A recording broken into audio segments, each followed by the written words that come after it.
Karibu kwenye chumba cha VAR. Leo nipo na Ramadhani Mbwaduke, mzee wa data, lakini uko nami Said Tuntu. Nataka tuiangalie Simba Sports Club kuelekea kwenye hatua ya pili dhidi ya Nsingizini Hotspur. Bwana mzee wa data, uko sawa sawa? Mwenyezi Mungu ajalie kheri, mimi niko vizuri Tuntu. Hofu Mambo tunashukuru, mambo mazuri. Lakini hakika unaitazamaje Simba Sports Club dhidi ya Nsingizini Hotspur? Kwenye makaratasi Simba ni tayari, ni kana kwamba ameshatanguliza mguu mmoja kwenye hatua ya makundi ligi ya mabingwa barani Afrika. Ni kwa sababu nasisitiza kwenye makaratasi, wasifu wa Simba, wasifu wa Nsingizini Hotspur ni kama mashariki na magharibi. Ni kama mchana na usiku.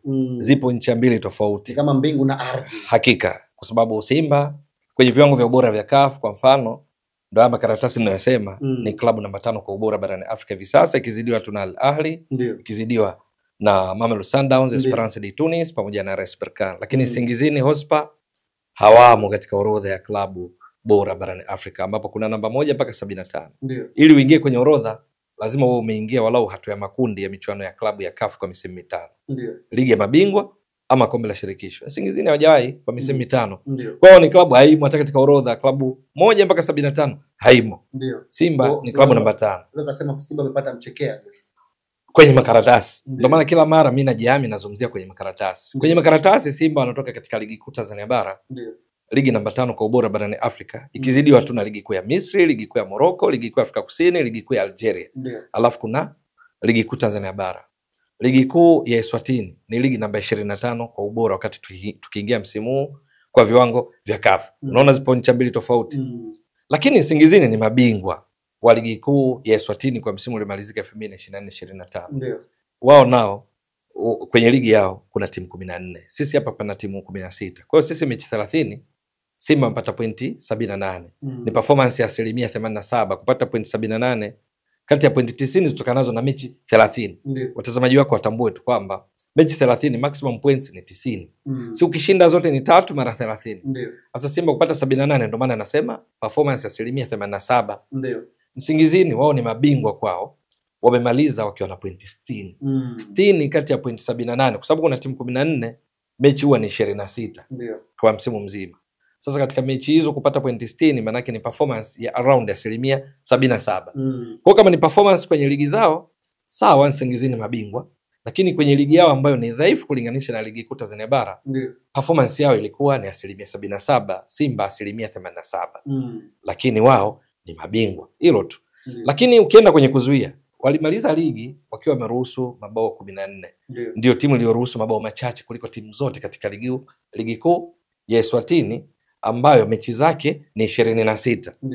Simba ni timu ya pili kwa kuruhusu mabao machache katika ligi kuu Tanzania bara. Ni timu ya pili kwa kutaimara kwa sababu imemaliza ligi imeruhusu mabao 13. Mechi 30. Kwa hiyo Simba ingawa ndo ligi yenye ushindani sana, ndio yenye ligi mechi nyingi, imeruhusu mabao machache kulinganisha na Nsingizini. Kwa hiyo ndio maana narudia tena kwenye makaratasi bado Simba inaonekana iko bora. Lakini kwenye mabao ya kufunga Simba imemaliza ligi kuu Tanzania bara ikiwa na mabao 69. Nsingizini wamemaliza ligi wakiwa na mabao 44 katika mechi 26. Kwa hiyo unaweza kaona hapa Simba mabao 69 au mabao 44, ingawa idadi ya mechi Simba ni nyingi.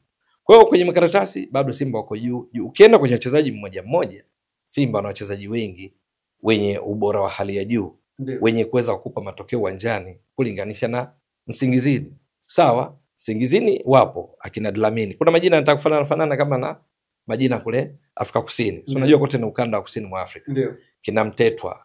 Kocha wao Mandela Davis.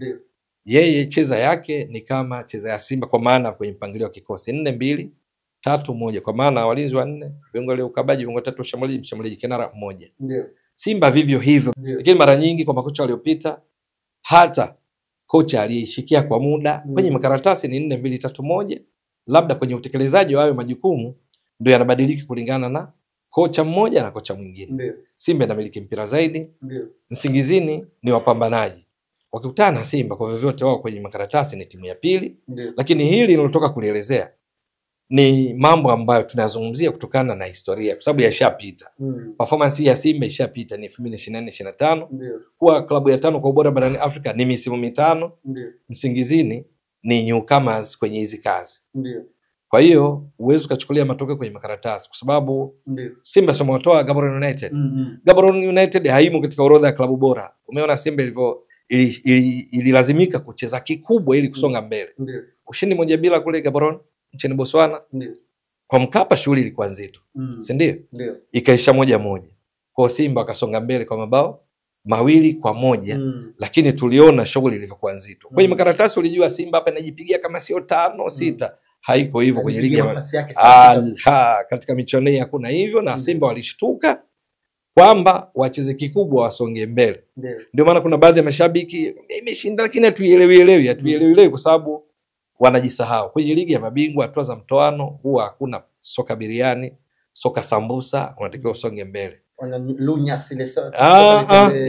Hicho ndio kilikuwa kinaponza timu zetu miaka ya nyuma kwenye ligi ya mabingwa hatua za mtoano. Kwa maana sasa hivi wameshtuka, na Simba wasingeshtuka Gaborone United chini ya kocha Dimitar Pantev ingeza kuwa ndo mwisho wa safari yao. Lakini waliona hao wazuri, sivyo kwenye makaratasi. Uwanjani unachokiona Simba wakakubali, kuna baadhi ya nyakati uwanjani wakakubali kuwa timu ya pili. Wale wakawa wanapiga mwingi, lakini wanahakikisha Simba mipira haifiki iliyo dhahiri kwao kufanya majaribio ya kufunga kwenda kwa kina Mpo Kagaswane, kina Mpo Kamanyane, akupata hizo fursa kihivyo. Kina Mponde kama Maponde, ilikuwa ni mechi ngumu kuliko ilivyoonekana kwenye makaratasi. Sasa tunamuelewa kocha Robertinho ile objective football. Yes, sasa objective football makocha wote kwenye hatua kama hizi waliona uzoefu. Timu zao hutaka wacheze hivi. Ikitokea umempiga mtu nyingi, kheri, sawa, lakini sio lengo. Lengo kwenda katika hatua inayofuata. Maana ni mtoano huu. Hata ufunge goli 20 zinaishia hapa. Hata mfungaji bora hapatikani kwenye hatua hizi. Kuanzia hatua makundi ndo ligi ya mabingwa, hata wafungaji bora ndo wanaanza kupatikana. Ukisikia Fisto Kalala Mayele kama mfungaji bora katika ligi ya mabingwa barani Afrika msimu ulimalizika, ni kuanzia hatua ya makundi. Huku michuano hii Kiingereza wanaita preliminary stage.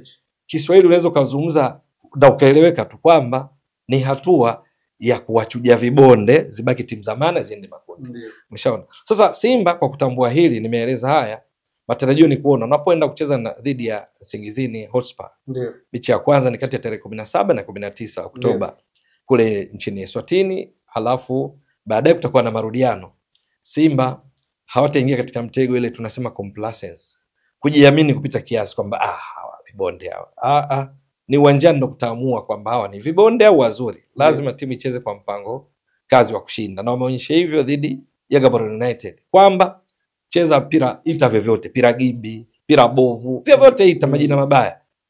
Imekwenda wapi hiyo timu? Imesonga mbele kwa hatua inayofuata. Simba ameonyesha hilo dhidi ya Gaborone United kwa sababu kuna baadhi ya nyakati walicheza pira gimbi, mpira la hovyo, lakini na malengo kwamba usonge mbele, na ndo aina mpira unaocheza Al Ahly, Esperance de Tunis, timu unazoziona kubwa kwenye kufanya vizuri michuano ya CAF ya klabu. Hatua hizi ndo mpira wanaocheza. Unaweza kucheza mpira mzuri alafu mwisho wa siku unaishia hapo, unaweza kusema tumewapelekesha, tumewakosa kosa, idadi ya mashuti, umiliki wa mpira, idadi ya pasi hazina maana yoyote. Hazitamata hata kidogo. Yes, kwa lazima usonge mbele, na naamini kwa alichoonyesha Simba waweza kufanikiwa, akasonga mbele, mwisho wa siku akaingia hatua ya makundi, mwisho wa siku akaizidi kuipeperusha vyema bendera ya nchi katika michuano ya ligi ya mabingwa barani Afrika CAF. Mzee, asante sana kwa uchambuzi wenye utondoti uliotukuka kabisa. Shukrani jazilan.